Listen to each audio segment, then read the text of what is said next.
1 week every year, gardening is headline news as RHS Chelsea transforms into a catwalk for the world of plants. This is where trends are set and horticultural history is made. And so, as the curtain comes down on another Chelsea, join us as we celebrate the best of the best from the greatest flower show on earth.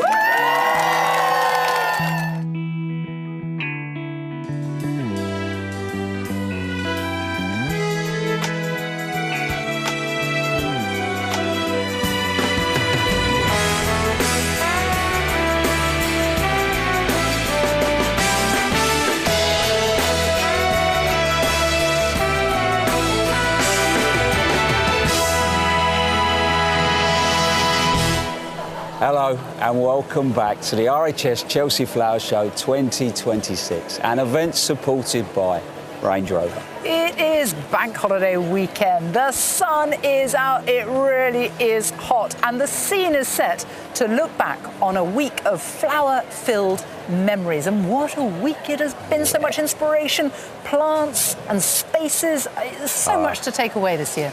I think it is, do you know what you realise every year? There's something for everybody. And when I'm talking about the garden designs, we're stood on one of the big gardens, but, you go out there in these tiny little courtyards and planted up. I don't know, it's rammed, and it's not just the gardens, is it? Because inside in the great pavilion, you've got floristry, you've got amazing house plants. Yeah. It's fantastic. Yeah, that's why we're smiling. Yeah, it absolutely is. Well, no two Chelseas are the same, but one thing never changes, the riot of colour that is press day, when the show opened in style. It's such a place of inspiration, it's such a place where you can come and be inspired to take things back home, but just enjoy as well. I do like gardening for sure, going outside and being in the fresh air and planting different plants at different times of the year. I'm actually looking for inspiration from my outfits. I get a lot of my inspiration from nature, nice brown tones and creams. We split our garden between my wife's garden, where I sit and wonder what all the flowers are, because I've no idea, and then my bit, which is in the woodland, where I cut down trees and chip wood. Yeah, I've got a young family, so my garden is all about practicality. It's about playing games, it's about running around, it's about hiding in the trees. I think if I had something like this and the kids were running around in it, I don't know if the gardeners would be too happy. That's what I love about this place, because flowers and plants redeem us all. They literally are our life-giving force.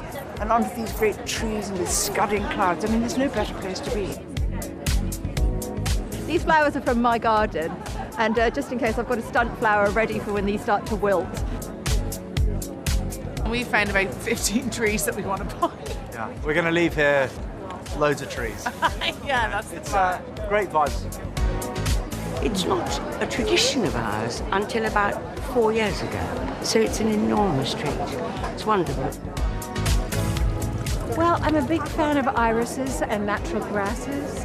So I like less gardening, which means less weeding for me. Honestly, only at Chelsea are we discussing compost 1 minute and rubbing shoulders with movie stars the next. One thing for sure though, everyone can be inspired by the ideas on display here.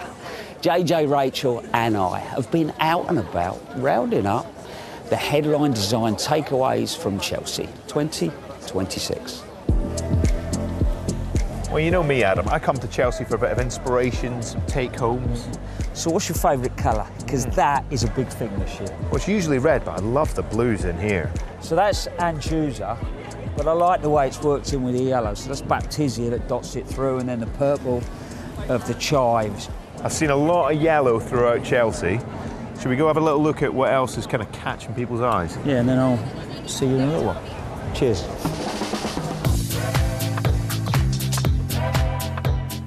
There are some amazing structures in so many of these gardens. This above me is reciprocal. That means that every piece of timber supports the next piece. So in theory, if I take one away, the whole thing falls down. Shall I?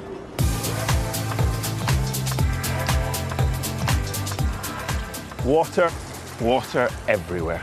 And for good reason. There is nothing like the tranquility you feel at the water's edge. Just like here with these beautiful subterranean water features which celebrate the hidden rivers of London. Look as this water just cascades across this Portland stone and then just disappears into the ground. And then the water reappears here in this stunning copper valley. And thanks to its multiple layers, you get the waterfalls and crucially, you get the sound. Craftsmanship is on display across this site, and this is an amazing example of that human connection with material, but you don't have to be over-skilled. There's old Victorian doors that stencil painting, then you've got some wonderful upholstery, willow, weaving, all of those things. You put them together, you place them in a garden. That human connection just makes the garden a more magical place. It feels like there's an added touch of glamour at Chelsea this year, with many designers going with jewel-like finishing touches. Brass and copper are the material of choice, just to add a little bit of shine, regardless of the season. I just love this modern take on branching rills, which bring water together from sources throughout the garden, helping to elevate the entire space.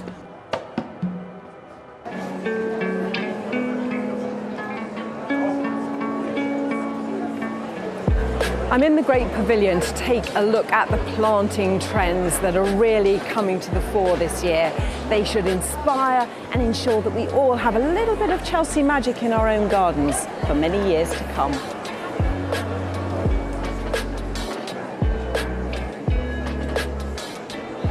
One of the trends really coming through this year is the melding together of ornamental cultivated plants and natives, so wildflowers, and this shows that perfectly. You've got the lovely white oxeye daisy, and through that the soft mauve of the camassia, blending the two together.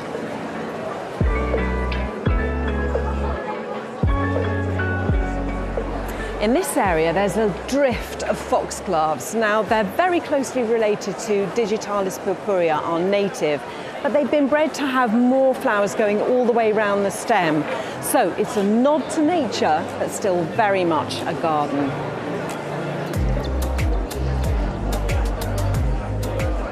Our shrubs are always in fashion at Chelsea, but I've noticed this year that there are a lot of beautiful corners here in the Great Pavilion, like this cultivar, which is called Scarlet Fire. Now, what appears to be the flowers, and they're very eye-catching here with this rosy red tone to them, they're actually bracts, which are modified leaves. The true flower is a tiny, tiny little thing at the very centre of those bracts. But this, I love the shape, the way that they slightly flop over at the corners. And by contrast, there's a sort of cup-shaped cultivar that's caught my eye, which is called Venus. Now, all of these corners, they're well-behaved, easy-to-grow plants. They're not demanding about the site. You can have them in full sun or with a bit of shade. But they too take a little while to really get going. So buy them now, and they'll be amazing in a few years' time. This display from Somerdale Garden Nursery, all of these Primula auriculas, they are showcased to perfection, so you can really get in and enjoy them. You've got some of the doubles. There's a little one there called Sooty, which I think is brilliantly named, and others which have this sort of farina on, little white dots all over the flower. I think it's absolutely stunning. And when you see so many different cultivars brought together like this, it just reminds us that plants are the trend that never goes away.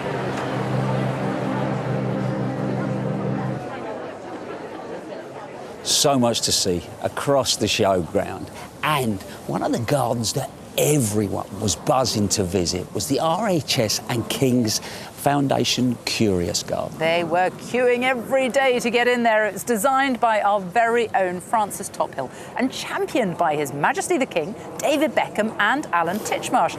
It has been delighting visitors all week. Now, before the show opened, we took a sneak peek at the finished garden, a space designed to spark your curiosity. And here it is. What a wonderful burst of colour. It feels beautiful. But for me, it's the interplanting of the herbaceous perennials, the shrubs, the veggies, the herbs, all in together.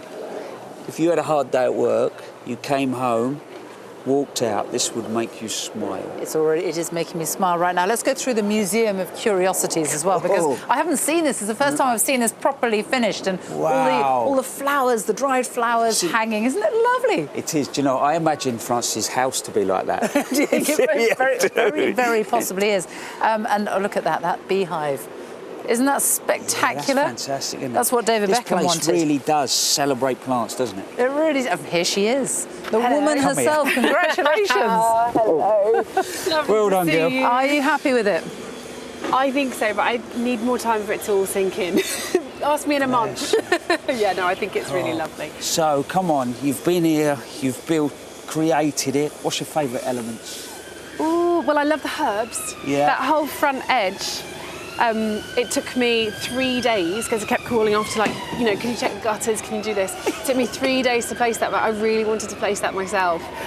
Mainly because I love herbs, but also it's the texture of it. So that front corner under the pomegranate trees, I love the pomegranate trees. I wanted that to be this kind of amazing, sumptuous, textural space. You were talking from the day I came to see you when you first broke ground here about the garlic. I've just spotted it. You grew that, didn't you? Especially for David Beckham. Well, I didn't grow it for David Beckham, but when he asked for garlic and I had already put in the plant orders, I had to dig up some garlic from my allotment and put it up for David Beckham. So yes, I did grow that. Bless you. What would you take home? Oh, I mean, I would take home the beehive. I would take home the beehive. I love the beehive. You've got the big day tomorrow. The King is coming with David Beckham and Alan Titchmarsh, but the King is going to be here. Are you nervous about it?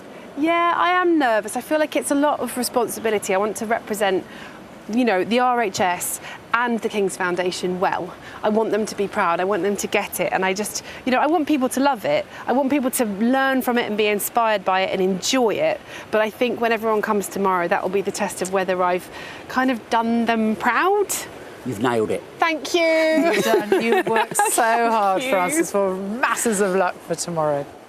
She really did nail it, didn't she? Because the public have loved that garden all week. When I walked on there, I felt for her to satisfy those three characters. Big characters. I'm going to say it again.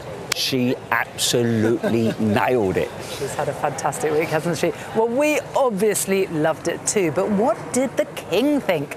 I joined His Majesty alongside other members of the royal family on his annual tour of the showground on Monday, which included a stop-off at Francis's garden. The King and Queen are arriving here at the Chelsea Flower Show, as they do every year, but this year has a special twist because the King has been involved in the creation of the RHS and King's Foundation Curious Garden, and he's about to see it for the first time. Inside this garden, in the Museum of Curiosities, Sir David Beckham, Alan Titchmarsh, the King and Queen, all discussing the garden that they have worked together to create with Francis Tophill. What did the King say to you? He said it was everything that he had expected and hoped for, which is pretty amazing. But you know him well. And what do you think? I mean, that was quite genuine. The Queen particularly liked it because she said, "This is my kind of garden." So. Did she say that? She did. I didn't hear her say that. Oh, you've worked so hard. Next on the King's tour of the Chelsea Flower Show is the On the Edge garden, designed by Sarah Eberly, and it has in it this absolutely fantastic sculpture. The King is being introduced to Chris Wood, the man who sculpted this extraordinary piece of work using a chainsaw. Chris, yes. What was that like, meeting the King? I met him before, about 15 years ago. My business was started by the Prince's Trust. How was that? That was brilliant. It was a lovely opportunity to show the garden off, and you know, it appeared he appreciated it, which is lovely. We all know that he loves nature. A wonderful moment as the King spots Dame Judi Dench among the crowd.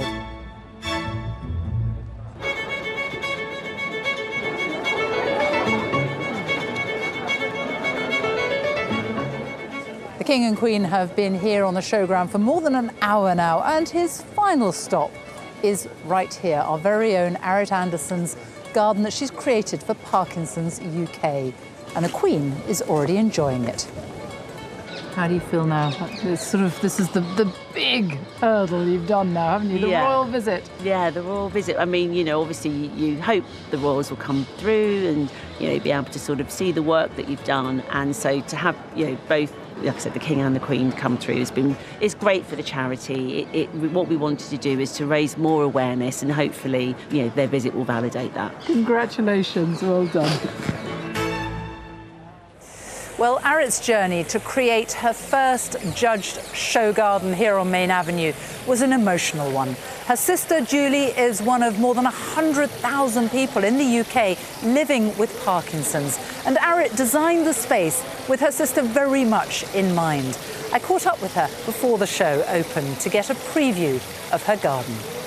Arit, congratulations. It is absolutely beautiful. It's been an emotional journey for you. It has. You know, doing the show garden takes a lot out of you anyway, Sophie, but to then add in such a personal moment, it's been a lot, but it's what's driven me on. And flowing all the way through the garden is this. I mean, it's absolutely beautiful. And to touch it as well, it's amazing to touch. It's what a handrail and a handrill as well. Yeah, it is. So, yeah, play on words. This handrail is something that I wanted to put in the garden so that people can have a support when they walk. When you have Parkinson's, it can be quite difficult, but didn't want to make it feel like it was just sort of ubiquitous handrails. So with the water running through it, picks up a sensory sound and the sight of water, because there's a condition called freezing where the brain sort of stops you from walking. Tuning into this kickstarts the brain again. Talk me through the planting, because you've got very different pockets. What was the thought behind that? Yeah, so I wanted to create these different zones, kind of reflecting the mood of what happens when you have Parkinson's. There's this sort of more joyous and uplifted moment when you're feeling sort of good in your treatment, but there's also high anxiety that can occur. So by having a cooler, calmer palette, it means if somebody wants to sit quietly and be surrounded by the calm, or if you want to be lifted by the energised, colourful planting. And then the pathway here is very wide for a purpose, isn't it? Yeah, definitely. So if you have Parkinson's, your walking gait can make you veer to one side for a bit, or your dyskinesia, it's called, you move a lot. So there needs to be space, and I wanted to make sure that that person could walk through this garden side by side, comfortably with somebody without feeling constricted. Well, it is beautiful, and I think it's going to mean so much to people with Parkinson's, to their families as well, people who live with what is really a horrible disease, isn't it? Yeah. And it is also your first Main Avenue judged show garden. So very, very good luck. Thank you, Sophie. Thank you.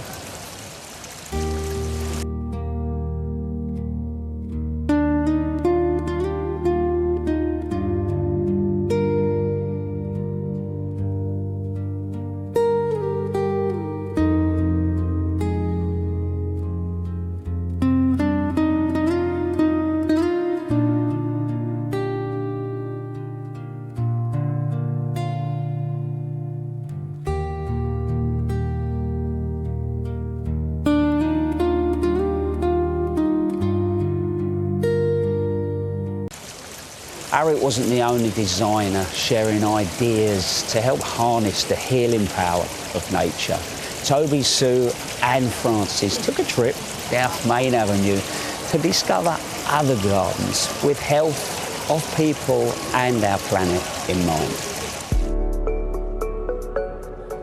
The Breathing Space Garden is a tranquil woodland edge garden inspired by the Japanese concept of beauty in open space. It draws experience from people who've lived with lung conditions and provides a place to recover and reconnect. Accessible paths lead to a large central platform framed by pines, trees known for their restorative qualities. The platform is made from carbon-negative concrete and it overhangs a central pond. Now, below the platform are recycled oxygen cylinders, while above the platform an airy canopy keeps off the rain. The planting has been deliberately designed to be calming and therefore the palette is mostly green. And the plants are chosen to survive and thrive in dappled shade. There are hostas, Solomon seal and low allergen lamium.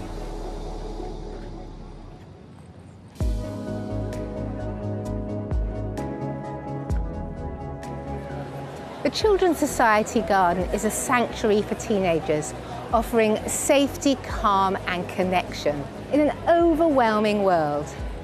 Designed with the input of young people, it reimagines urban space to support emotional health and to restore optimism, placing their voices at the centre of the design.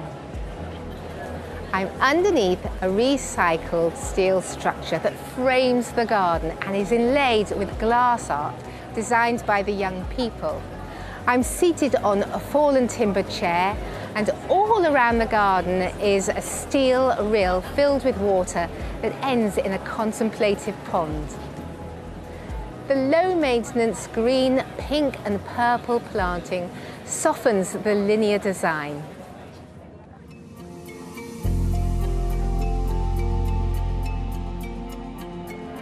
This is the Silent No More garden, a thought-provoking garden encouraging more open conversations about gynecological health. Positioned around the garden are sculptures that represent the 5 different gynecological cancers. Contrasting environments promote connection, reflection and awareness to help break the silence and save lives.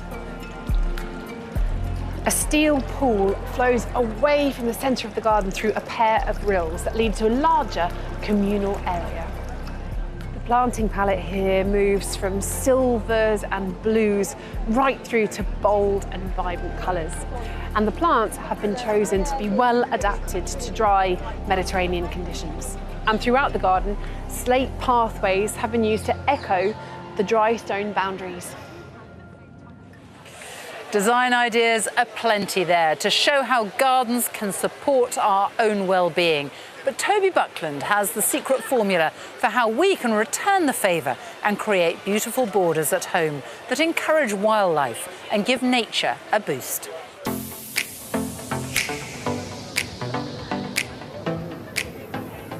What about this for an abundant border? It's got everything, it's got height, it's got colour, it's got bustle and spill. It looks like Mother Nature planted it herself.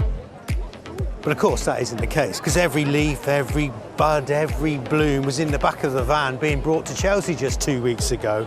No, its natural beauty is all down to clever planting design. There is no formality here, but there is a pattern. Once you get your eye in, you can see it. Plants are grouped in little clumps or clusters, so when you look along the border, you can see that they're in drifts, just as plants grow in nature. Similarly in nature, plants compete. There's no space between them. Everything's cheek per jowl, bustling and competing for sunlight.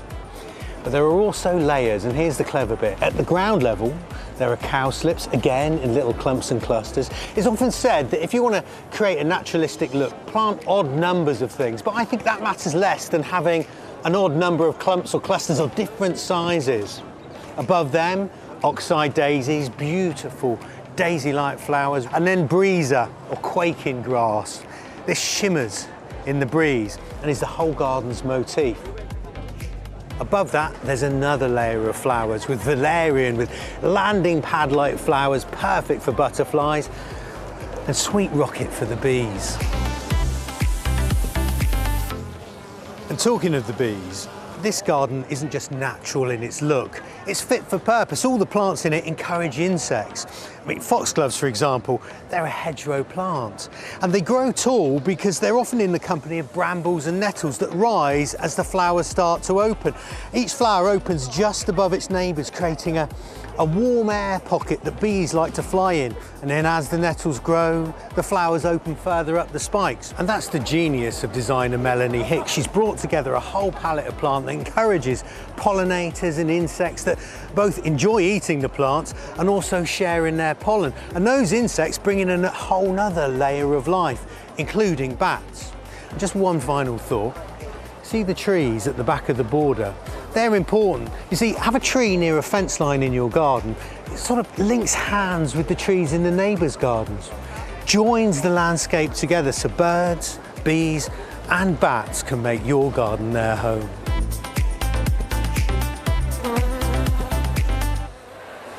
Well, it doesn't matter if your borders are big or small. Chelsea has once again shown us you can still make an impact with your garden, whatever the size. Chris and Flo have been scouring the showground all week to discover how the tiniest of spaces can pack an enormous punch.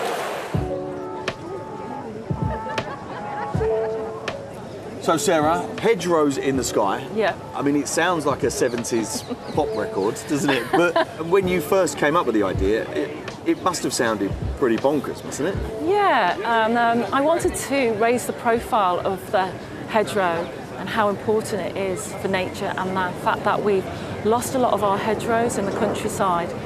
Over 50% since the Second World War. Is that right? Yeah. Do they lend themselves to being, you know, up high in a balcony?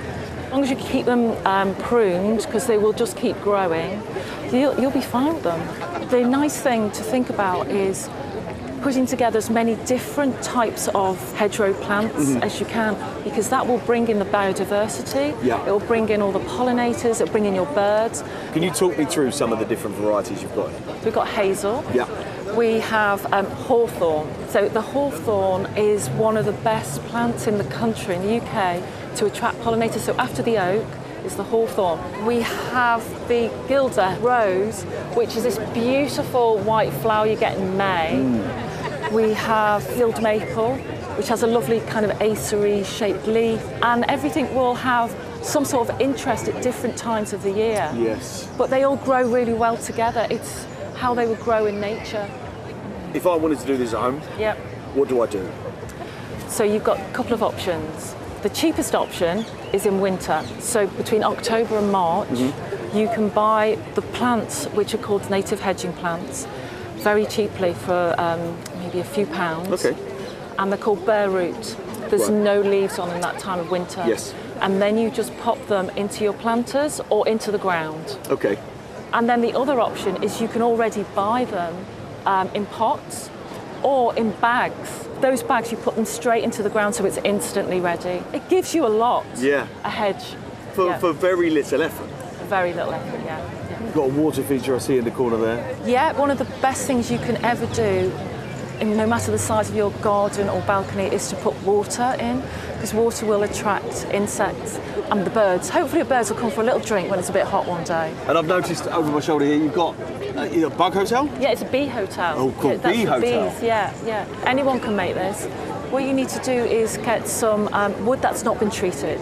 Yeah. And as many holes you can get in, and then, yeah, you'll start to see bees going in and out. And that's joyful to sit and watch.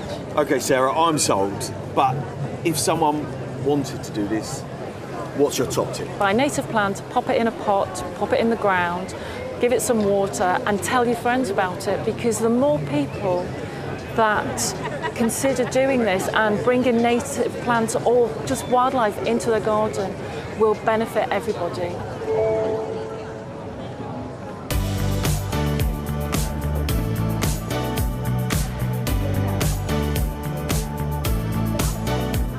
As a gardener, one of the big heartaches can be leaving behind a garden you planted and cared for years.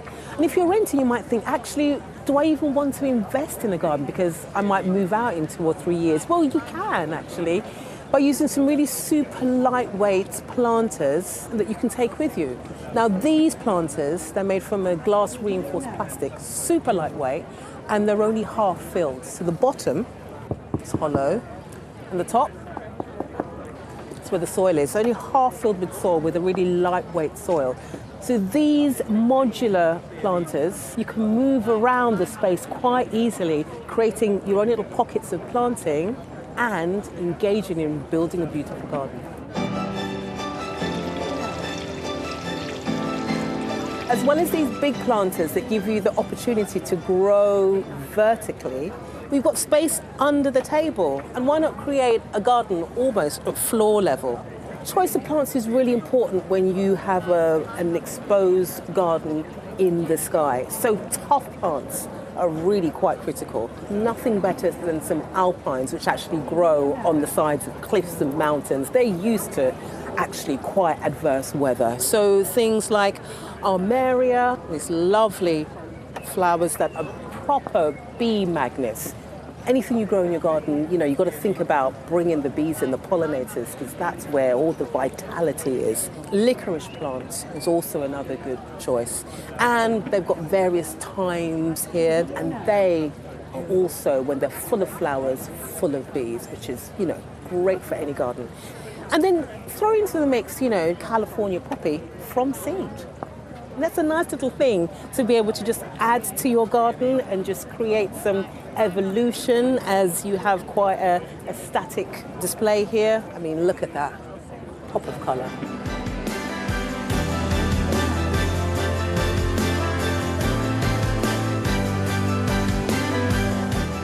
And just because you have a balcony garden doesn't mean that you can't have a pergola like this. It's called a goalpost pergola. Two ends that bookend this space, creating a little room. And with the addition of a sail shade, you've got protection. You might be 4 or 5 stories up and exposed to wind and rain and sun. So this makes this space actually very comfortable to be in. You may come outside and work at the table. But it means you can be bold and grow vertically in this space and make it feel really like a garden in the sky.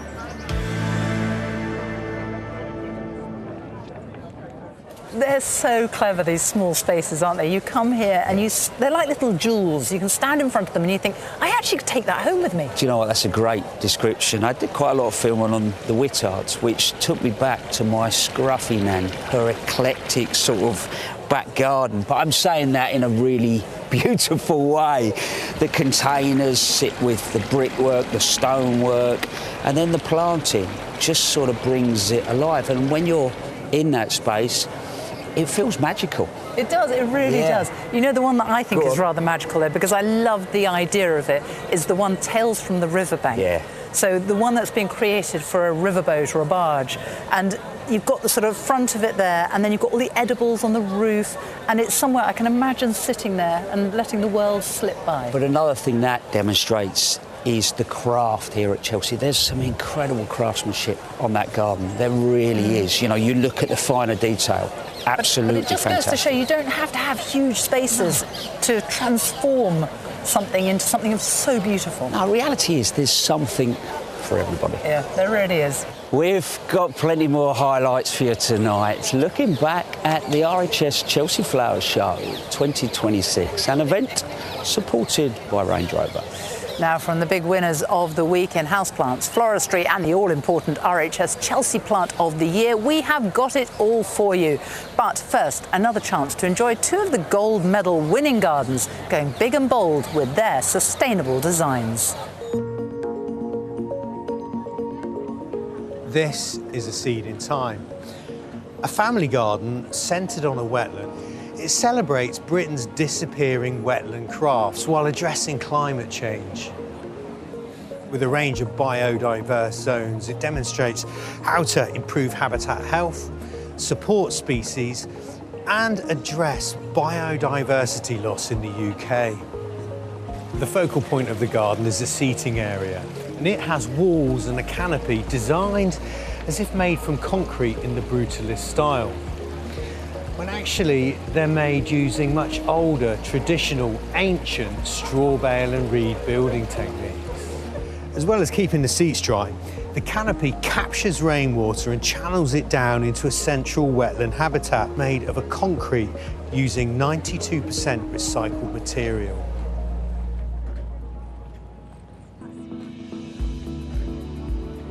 Tate Britain Garden is a sustainable landscape that combines art, nature and community. Inspired by East Asian woodlands, the planting is drought tolerant, encourages biodiversity, but is also designed to cope in an ever-warming climate. It presents a future-looking model of resilient and environmentally conscious urban design. A wide path made from stones reclaimed from the existing Tate Britain garden forms the centre of the garden and winds its way down to a circular seating area. The seats are made from that same stone, but crushed up and remoulded into chunky benches. Planting-wise, upslope, there are more flowers. Thalictrum, cranesbills, libertia and spurge, designed to give this part of the garden a naturalistic look.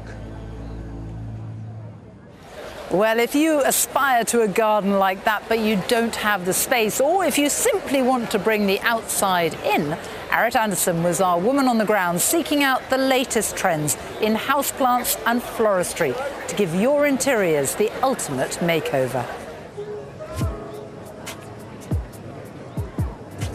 Even if you have limited space, there are so many plants that you can enjoy to create your own style. And I'm here at the Houseplant Studios to check out this year's trends.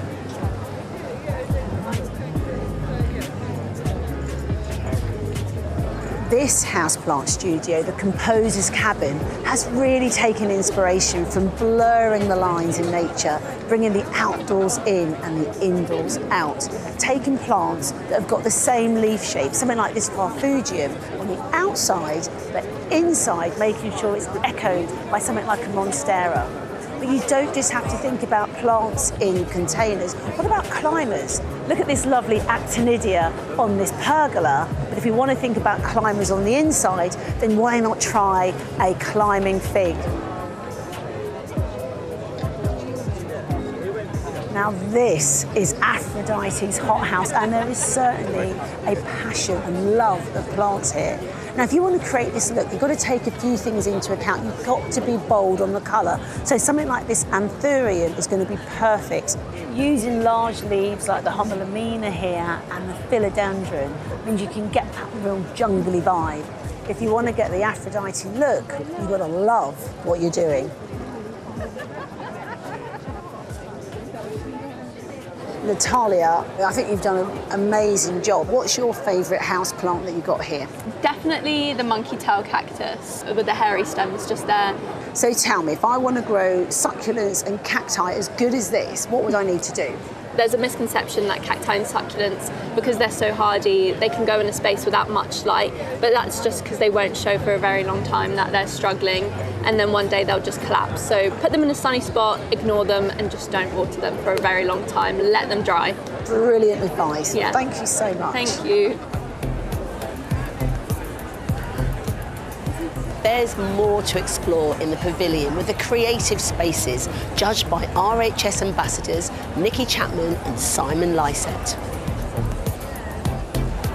Simon, it's always a pleasure to see you, and here you are, having been involved in the Ambassadors Award for Floristry. So what does that actually mean? We have 3 floral installations, and here is our worthy winner. Oh, wow. The whole theme this year is creativity, science, gardens, and as you look at this beautiful piece, 500 kilograms of volcanic lava and such little planting that speaks so beautifully. So we have Mechanopsis poppies. You know, love a Mechanopsis. Don't we love a Mechanopsis poppy? There are Saracenas, tree ferns. There's not much planting in there, but every single piece is utterly beautiful. And I just can see why it was worthy winner. Very good. Aren't they brilliant? Brilliant. These florists here. Brilliant.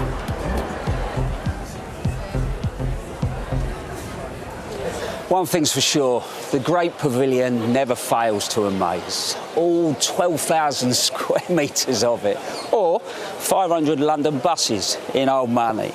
It's packed with wonders from all over the world. It's also the place for growers to introduce new varieties, but only one of them can win the RHS Chelsea Plant of the Year competition. Winning Plant of the Year is such a huge accolade that breeders come from all over the world with their best specimens to compete. And judges are looking for plants that have novelty, performance, and appeal to gardeners. I can't wait to see them.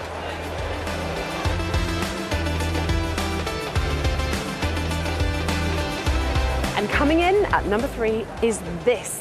This is Hydrangea Velvet Night Red Lace, and you can see why it's called that. Now, this really is unusual for a hydrangea, and its bold colour scheme is very much on trend. It will go in modern gardens, which is perhaps why it's been so successful in its introduction and very popular. Now, it acts like most hydrangeas, so it needs plenty of moisture. That means watering it in dry periods and giving it a good mulch of organic matter just to retain moisture in the soil. But this one can cope with a little bit of shade, only partial, because the light will activate this lovely purple colour, but midday sun will scorch the plant. So at the edge of the shade cast by a tree, somewhere like that would be perfect for this. But it would really make a very bold statement in any garden, I think.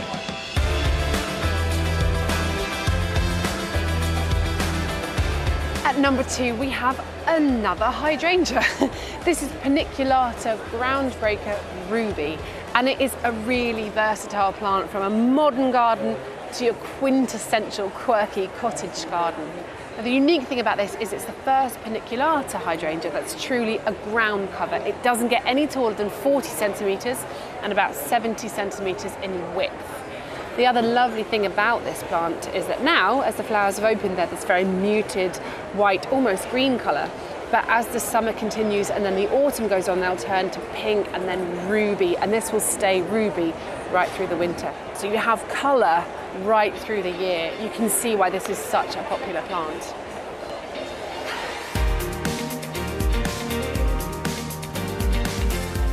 And the winner is Hosta Red Niña. Chris Potts, you have brought this award-winning plant to the Chelsea Flower Show. Tell me all about it. Yeah, it's really special, isn't it? Who would have ever thought we'd be stood here looking at a red hosta? Also a hosta that prefers a bit of sunshine. We're really proud of being part of this.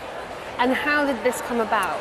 So, a breeder in Denmark, and it came out with this colour and then stabilised at this colour. And it has such a lovely coloration. It's very deep red stems with red veining on the leaves, but also this kind of painterly variegation as well.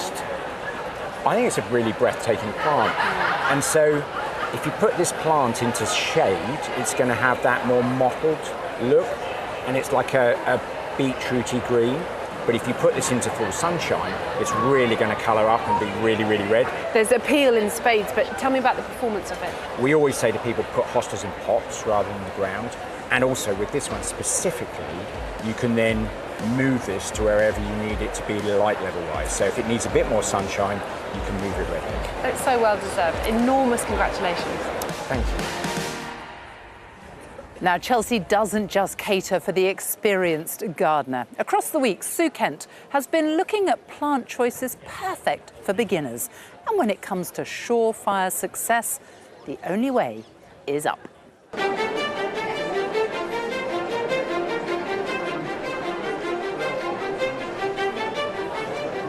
Climbers are a really useful plant. They bring height to the garden and lift the eye. And they cover pergolas and fences and create screening. They're suitable for all size gardens. But the thing to think about is what they're going to be climbing up and how they're going to attach.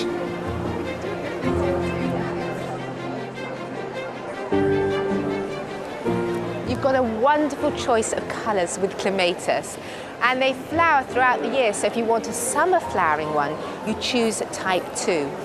They love to grow with their roots in the shade and up towards the sun. And they twine with their leaves, and they need something quite narrow to twine on, so you can start them off with canes. This lovely white one has purple tones, and it's called Tsukiku.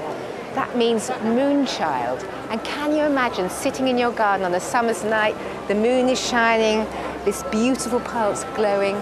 What a wonderful combination.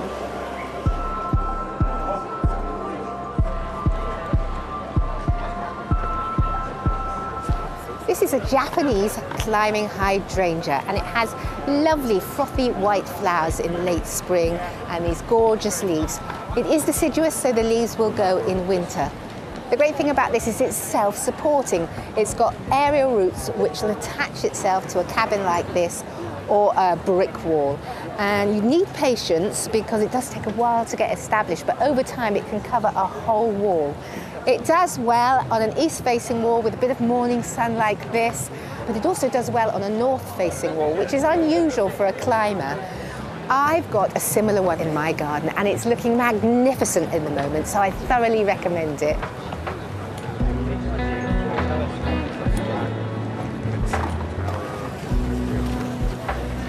If you're looking for something to grow up a pergola or over an arch, look no further than the honeysuckle.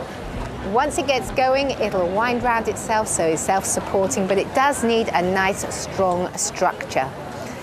They're famous for their gorgeous scent, so plant them somewhere like this in a seating area so you can really enjoy it. This one is American Beauty, and indeed it is a beauty. It's got striking pink and orange flowers, which is my favourite combination. And in the autumn, it's got red berries. Honeysuckles can grow in sun or shade, making it a versatile option for a climber. It's a beautiful plant, easy to grow, and perfect for a structure like this.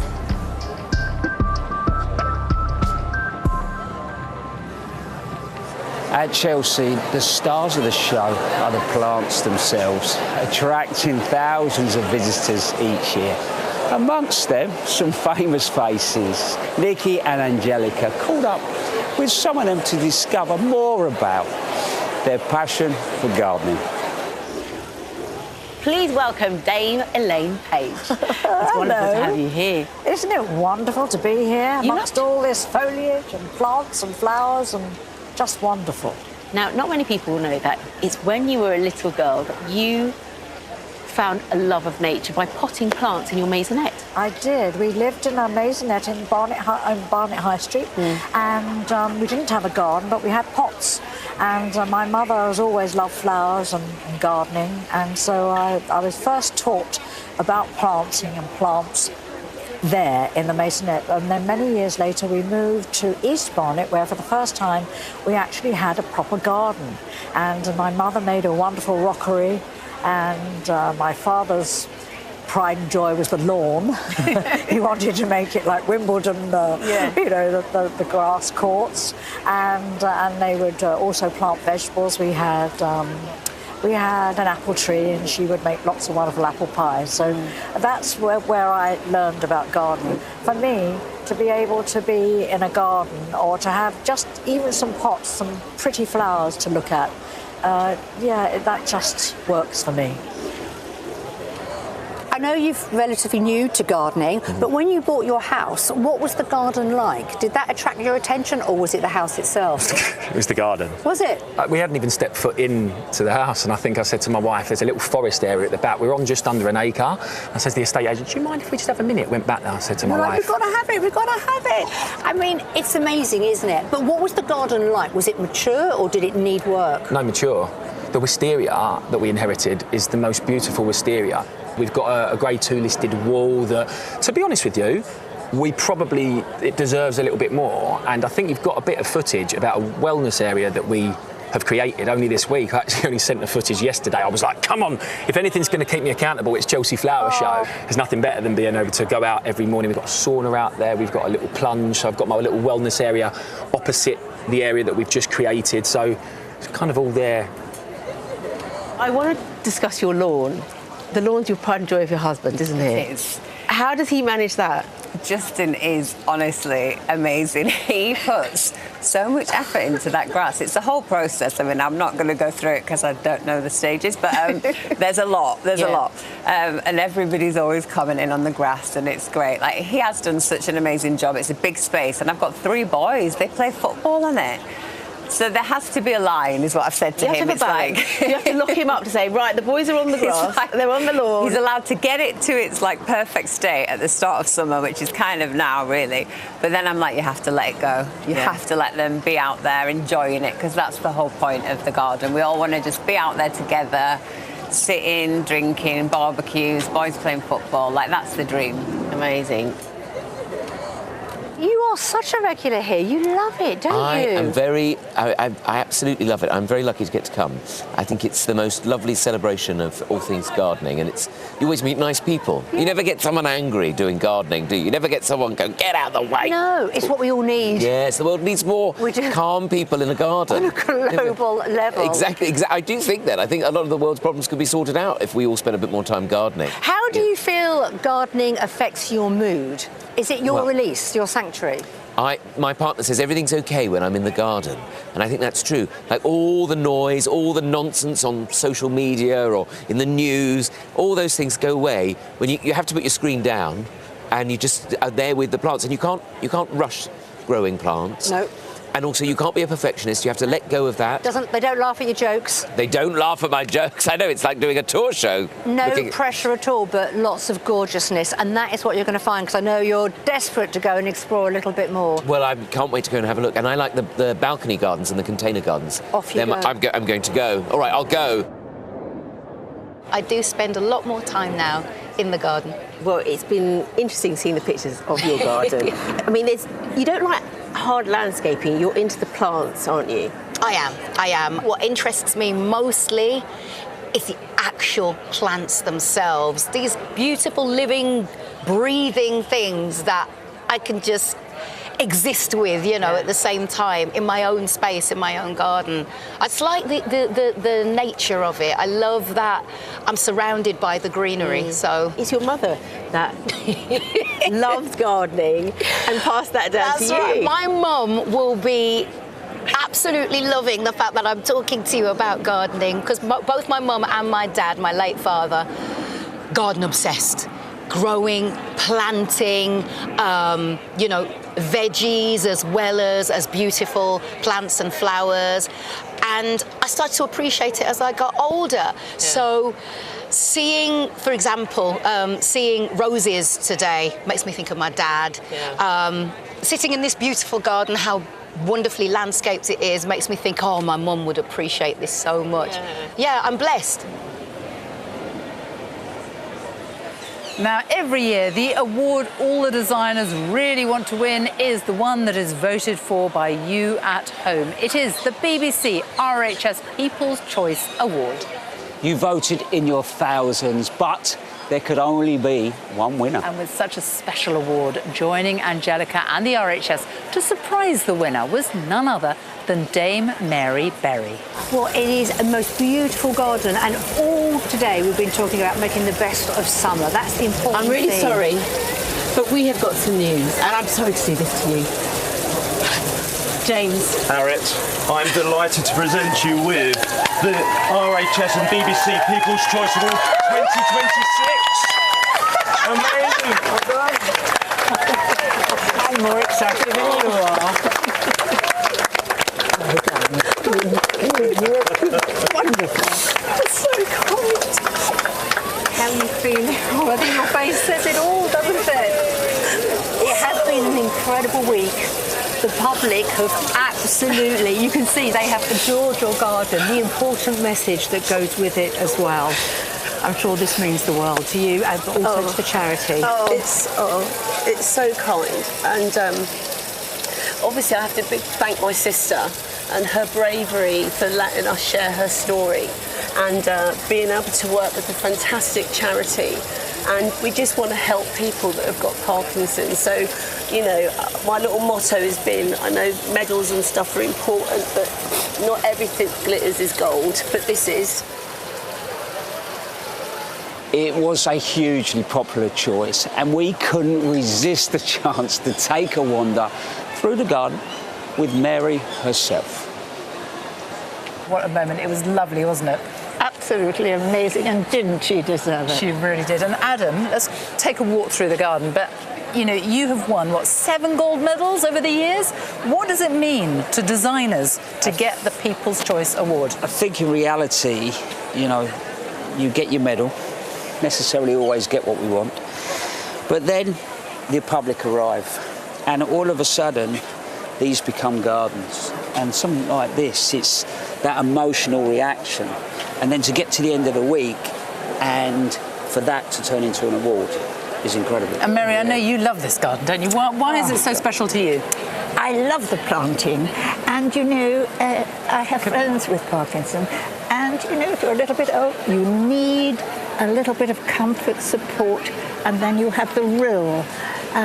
Isn't that water lovely on a day like this, on a hot day? We're all dipping our hands. It's very special, isn't it? You feel very safe.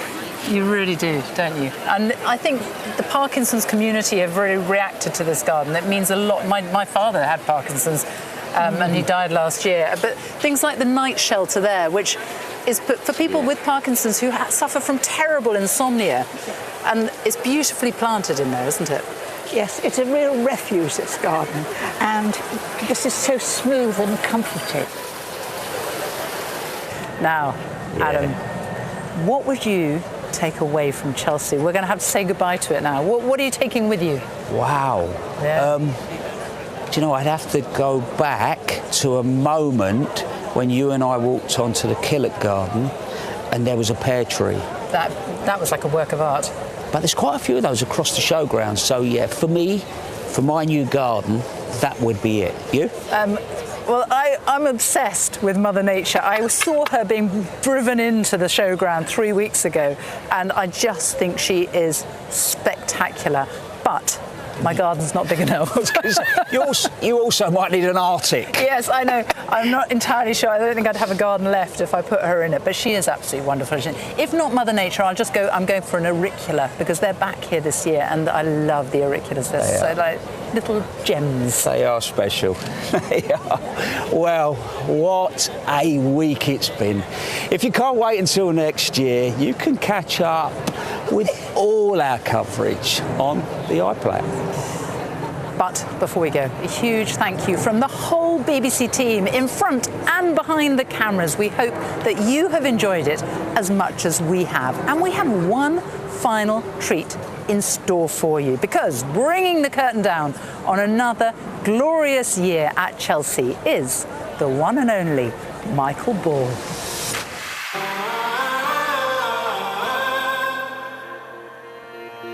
You know, I want to be there.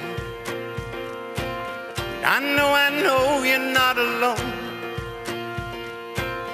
But still I wish that we could spend the day together.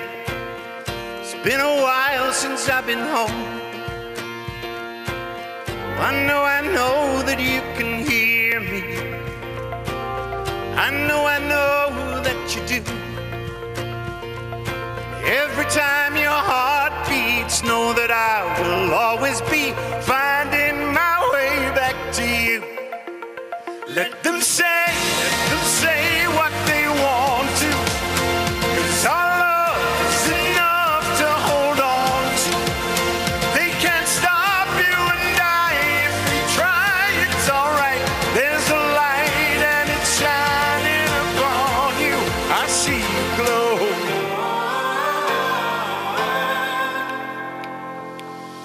I won't ever forget to hold on to all that we've been through. There's something in your eyes, a spark that looks like mine, and I came from the same damn storm as you. Let them say what they want to, 'cause our love is enough to hold on to. They can't stop you and I if they try, it's alright. There's a light and it's shining upon you. I see you glow. I see you glow. Oh, I see you glow. I see you glow. Let them say what they want to, 'cause our love is enough to hold on to. Say what you want to. Yes, our love is enough to hold on to. They can't stop you and I if they try, that's alright. There's a light and it's shining upon you. I see